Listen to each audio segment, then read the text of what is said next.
December 1626, when he was 20, the Winthrops sent their naughty boy to the West Indies to gain experience in transatlantic business.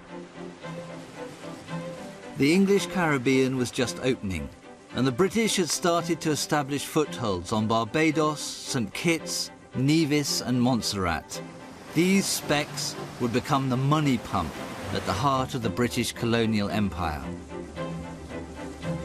For now, they were rough, wild, drunken and desperate places, a cockpit of frontier competition between young English, French and Dutchmen, all hungry to make their pile.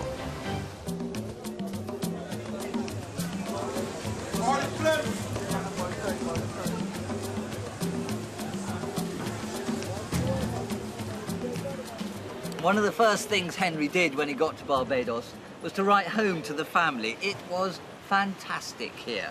One of the pleasantest islands in all the West Indies, as he wrote in his atrocious handwriting to his uncle at home. All he needed was a little help. A couple of servants wouldn't go amiss, some saws, some pickaxes, shovels. The Winthrop dad and uncles all complied. John sent the equipment out, cousins sent money. Maybe this was a bandwagon they could climb on. His mother wrote to say she was pleased. Perhaps this did represent a good future for a slightly feckless younger son.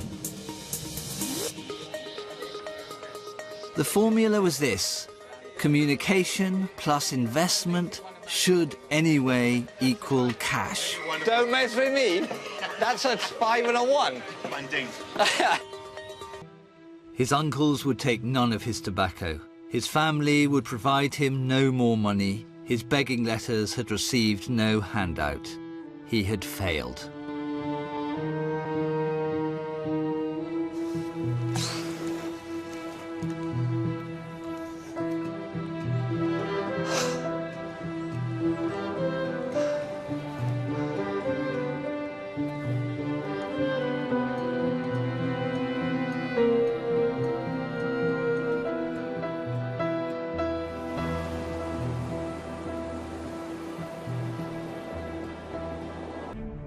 But then radical change arrived in the Winthrops' lives.